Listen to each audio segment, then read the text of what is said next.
our seventh and the last speaker for the 21st Annual Convention of the Catholic Biblical Association of the Philippines is Father Alejandro Gobrin, PHL, STHL. Father Alex hails from Mabuhay, Zamboanga, Sibugay. He obtained his licentiate in philosophy from the University of Santo Tomas, his bachelor in sacred theology from Loyola School of Theology, Quezon City, his licentiate in sacred theology at the Pontifical University of St. Thomas, the Angelicum in Rome. He is currently doing his doctorate in biblical theology at the same university. At present, he is local superior of Claret Theology House Community. He teaches at the Institute of Consecrated Life in Asia, ICLA, Quezon City, and Our Lady of Angels Seminary, Graduate Department in Quezon City. He is consultor to the Episcopal Commission on the Biblical Apostolate, CBCP, and the Biblical Ministry Animator of Claretian Missionaries, Philippine Province in East Asia. Father Alex was elected to the CBAP Board of Trustees in 2018. Here is Father Alex Gobrin, CMF, to present his paper, Discipleship on the Road to Crisis in Mark and Luke. Shalom and welcome. Discipleship in the Road to Crisis in the Gospels of Mark and Luke. In the Gospel of Mark, after the Transfiguration event in Mark 9 verses 2 to 13, Jesus sets his direction towards Jerusalem, Mark 10:1. And right after the story of the blind man Bartimaeus, Mark 10:46 to 52, Jesus moves to enter Jerusalem in Mark 11:1 and following. This journey will end up in the crucifixion event. The cross will cause a great crisis among his disciples. Jesus prepared his disciples for this crisis event through a series of predictions of his passion and death before this final trek to Jerusalem.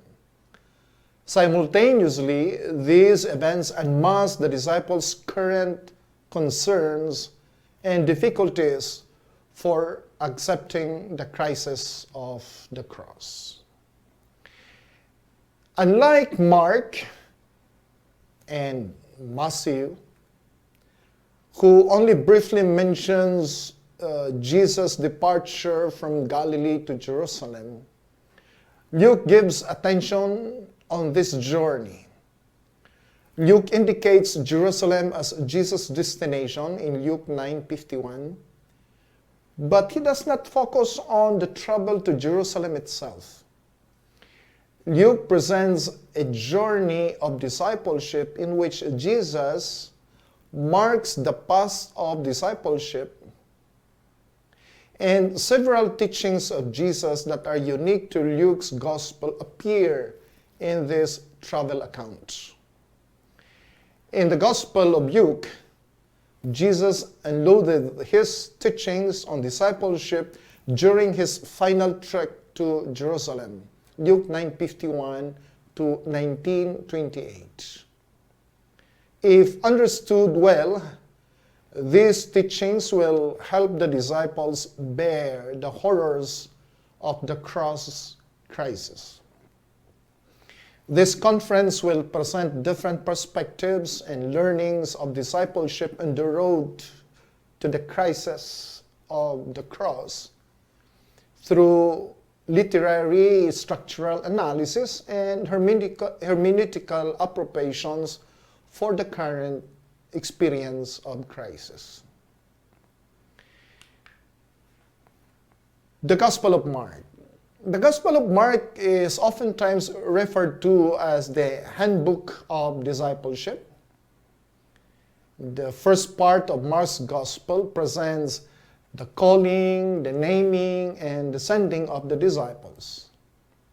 The lens will be sharper on the disciples as Jesus moves to confront Jerusalem and later face the crisis of the cross.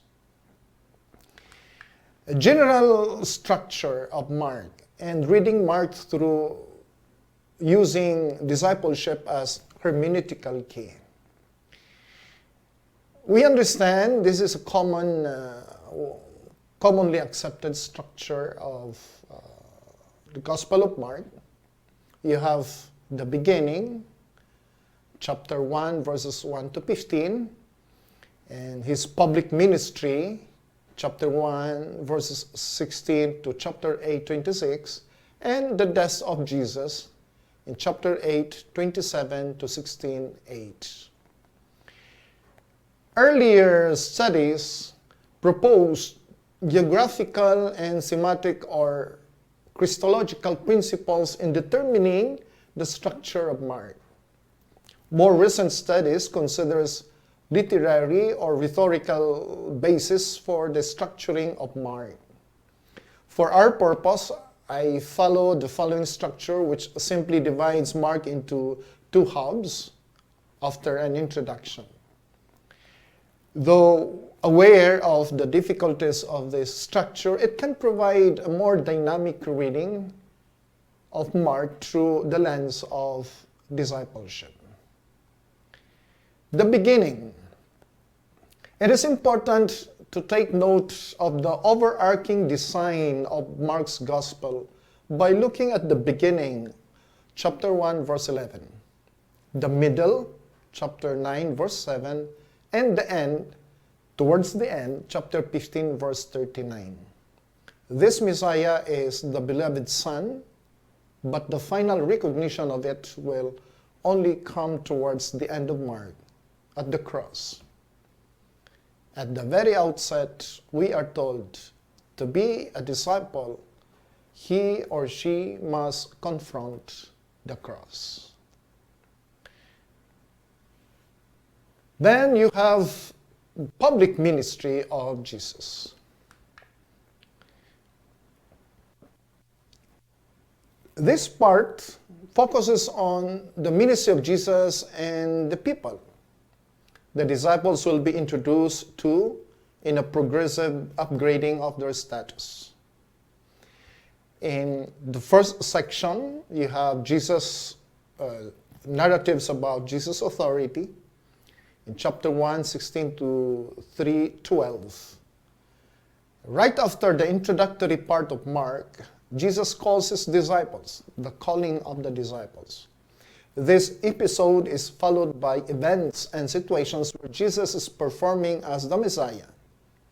People react to his actions, some favorably, others not. This conflict will intensify in the following units. This unit will also end with a transitional. Second part is narratives of Jesus' teaching in chapter 3, verse 13 to 6, verse 6. This part starts with the naming of the disciples. The status of the disciples is upgraded from calling to naming. The conflict intensifies just as the response to Jesus' action are also intensifying. These two will end with a transitional. Third part, narratives of Jesus and mission, in chapter 6, verse 7 to 8 to 26. This part starts with the sending of the disciples. Again, the status of the disciples is upgraded from calling, naming, and now sending. Again, the conflict intensifies, and so the reactions of the people also intensify. These two will end with a transitional story in Mark 8, 22 to 26 that may be considered as a transition of the first part of Mark, or first half of Mark, to the second part of Mark, considering its theme that connects all the previous episodes, blindness of the people. That is from chapter 1:16 to 8:26.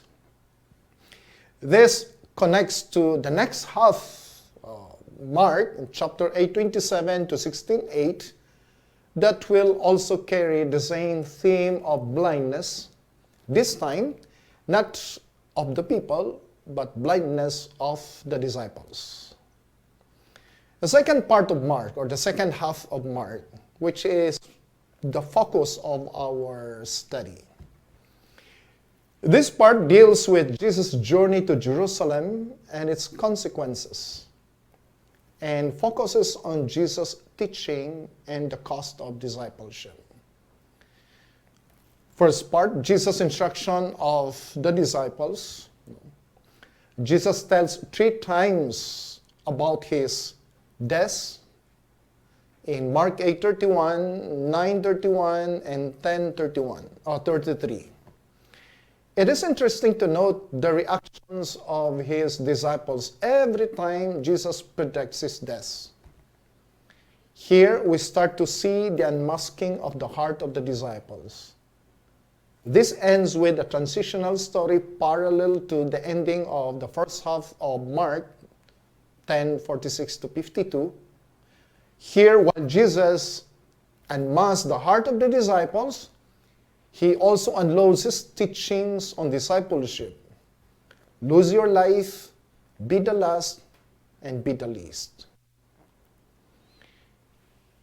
The teachings of Jesus address issues of status and power that are social, to save or to lose life, economic, first and the last, and political in nature, the greatest and the least. This section will bring back again the theme of blindness, this time not of the people in general, but of the disciples in the story of the blind man Bartimaeus in Mark 10:46 to 52. And the second part of this second half is Jesus confronts Jerusalem. He moves towards Jerusalem, 11 verse 1 to 13 to 37. Jesus nears the cross. He engages in dramatic acts of civil disobedience, which provoke the authorities conspire and to arrest Jesus in 12:12. Confrontation with the scribal establishment, among others, in 12:35 to 44. And then moves to the death of Jesus and his resurrection in chapter 14, 1:16 to 8. Jesus is presented as a victim of court intrigues in 14:53 to 15:15, and this part concludes with the prophet's execution and burial in a tomb in chapter 6, 29, 15, 46. We move to the Gospel of Luke.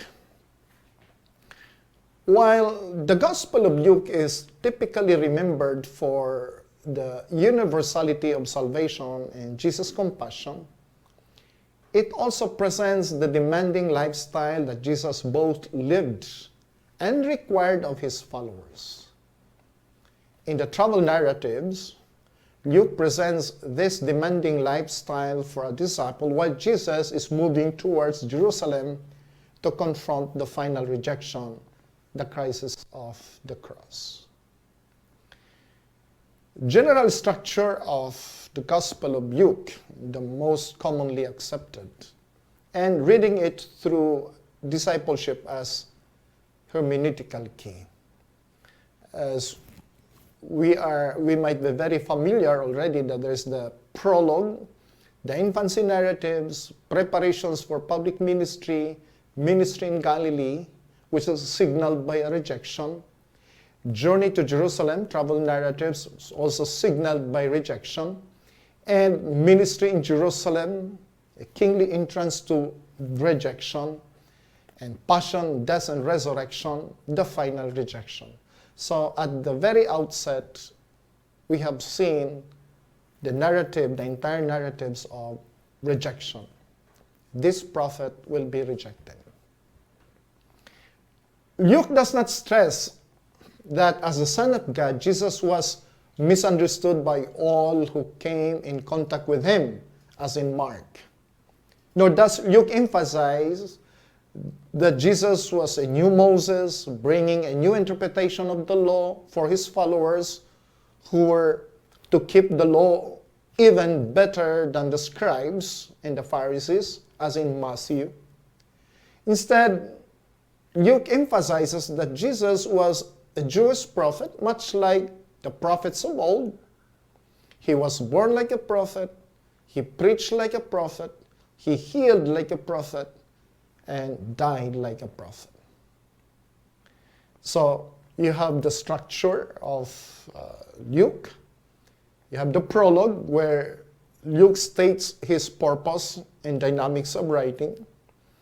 The infancy narratives.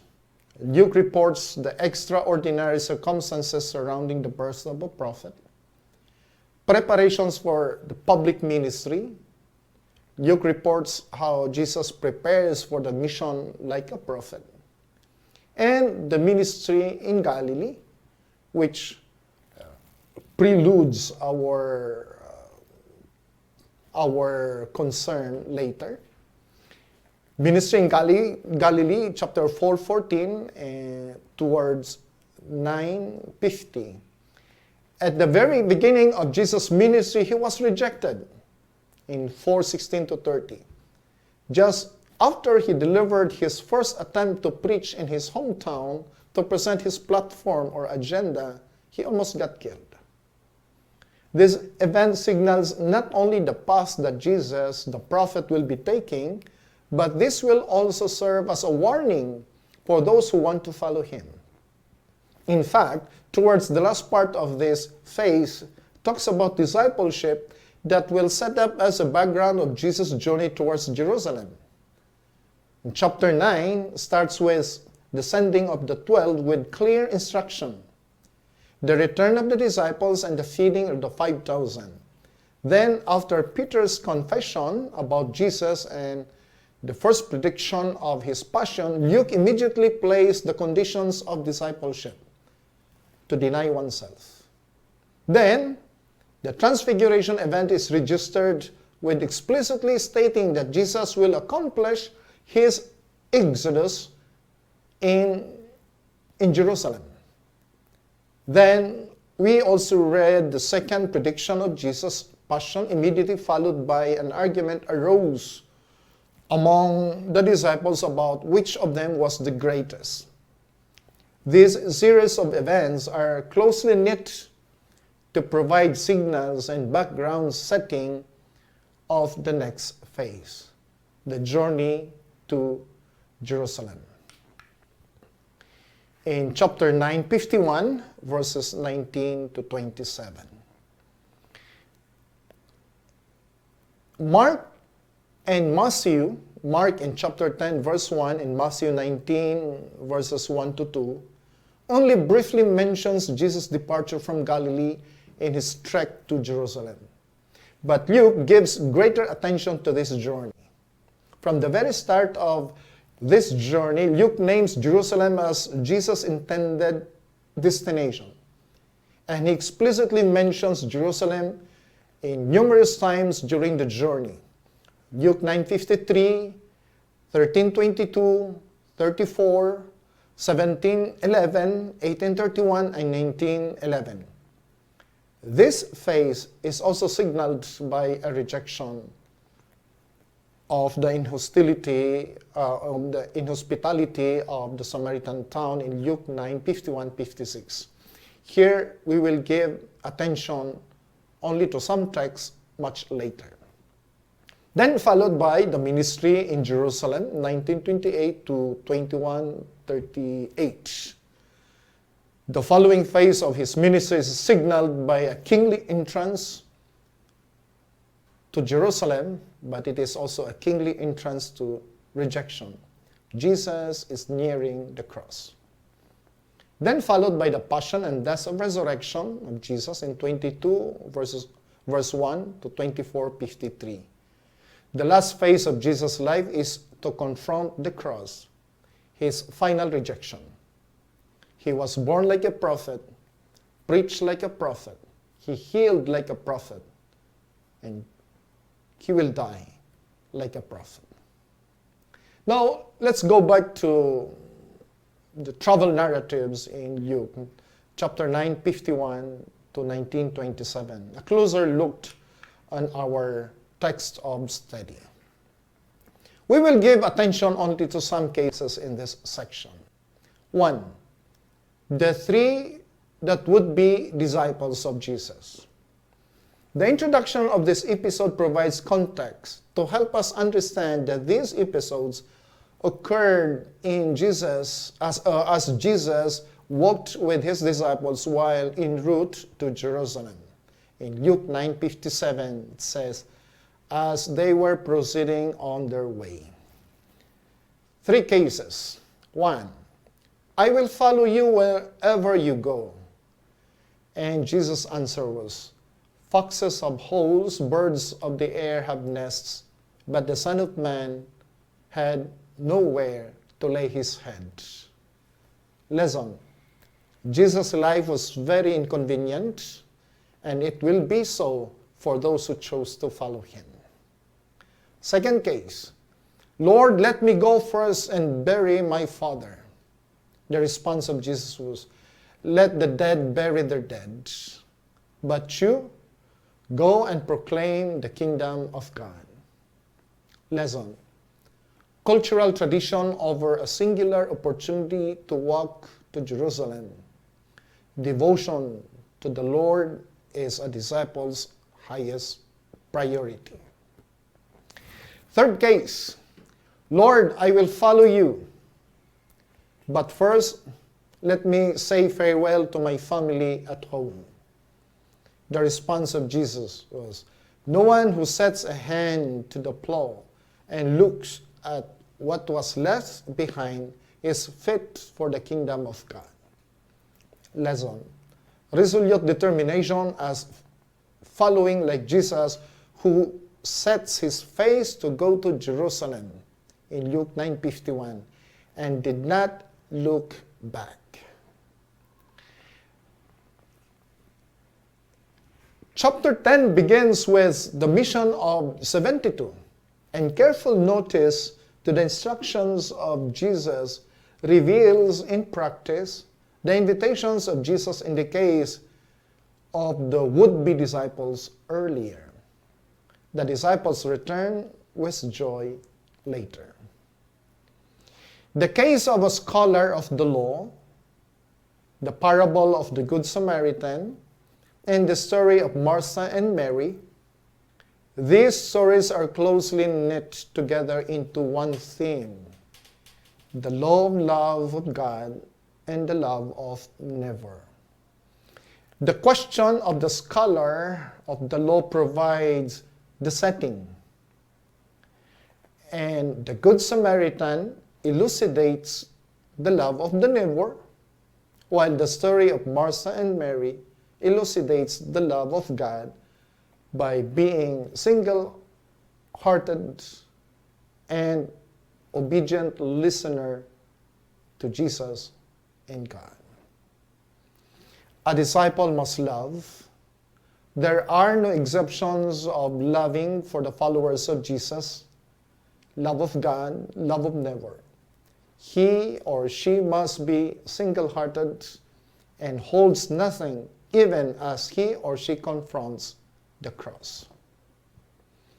In the following weeks, Jesus' disciples would witness Jesus encountering many wounded souls along the way to Jerusalem, including an infirm woman in the synagogue, Luke 13:10-17, a man with dropsy in Luke 14:1-6, 10 lepers, at least one of whom was Samaritan in Luke 17:11-19, the despised chief of the publicans, Zacchaeus, in Luke 19:1-10. So Jesus would minister to each wounded soul as he encountered in the road to Jerusalem, thinking not of himself, even as he drew closer to his own death. And we gave attention to those who cannot be his disciples. The excuses against partaking of the banquet in Luke 14:15-24, and the cost of discipleship in Luke 14:25-33. These stories are closely knit together. While the parable of the great feast presents how possessions can be obstacle to discipleship, the ending of the following teachings of Jesus is very explicit. In the same way, every one of you who does not renounce all his possessions cannot be my disciple. In verse 33. First excuse, I have purchased a field and must go to examine it. I ask you, consider me excused. Field or land is the prized possession, for it defines the identity of an Israelite as part of the covenant people, Am Haaretz.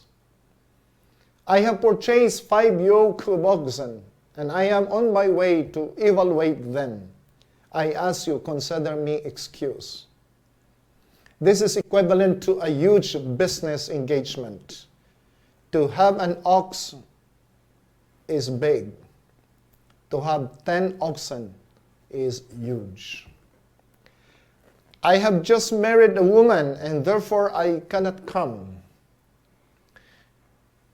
There were already reports, and we have known that marriage relations in the cultural context in those times are related to possessions. A wife is considered as possession. At the end of this unit, Luke brings back the theme of discipleship.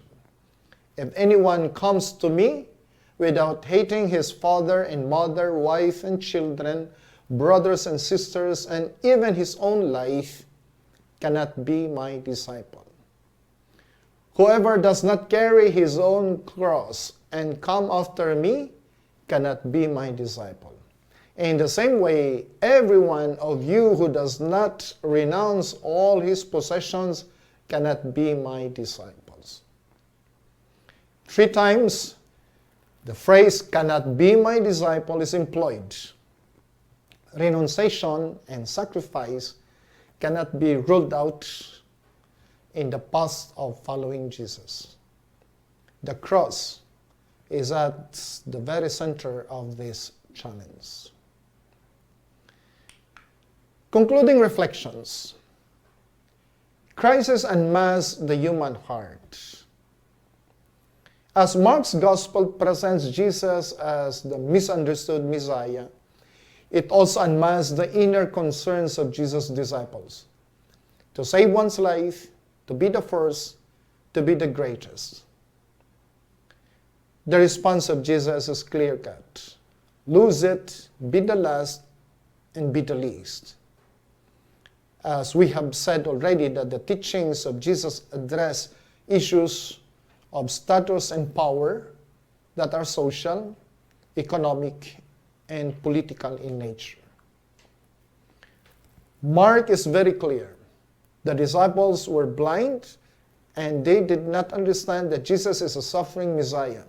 The invitation to see and understand is sprinkled in the entire Gospel of Mark. Mark 4:1, 7:16, 7:31, 8:18, 8:22, 9:7, 9:13, 10:27, and 10:43, 10:51, 12:29, 12:37, 16:6.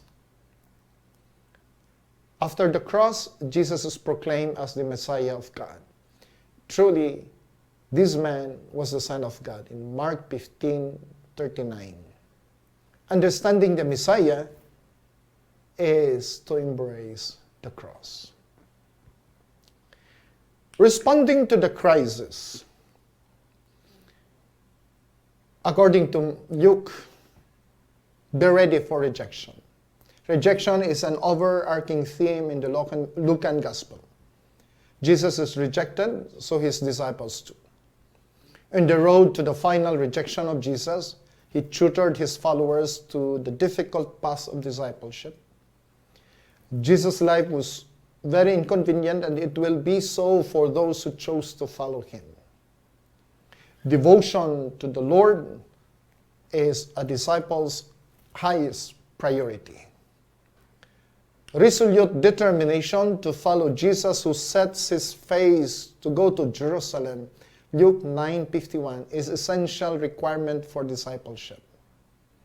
A disciple must love God and never without any compromise. He or she must be single-hearted and must be free from all distraction, especially from earthly possessions.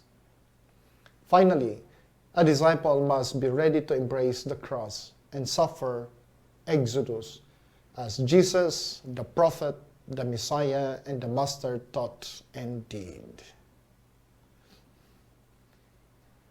What do our crises teach us? Our crises unmask our inner concerns. Our crisis displays us from our comfort zones and push us to reframe our priorities, values, and even our fate. Embracing our crisis is to see and understand different dimensions of our contemporary life and to see and understand where God is leading us. For this matter, there are non-negotiables for a disciple of Jesus. Insistence of loving, single-heartedness, and freedom from any distraction, social, economic, or political. Thank you.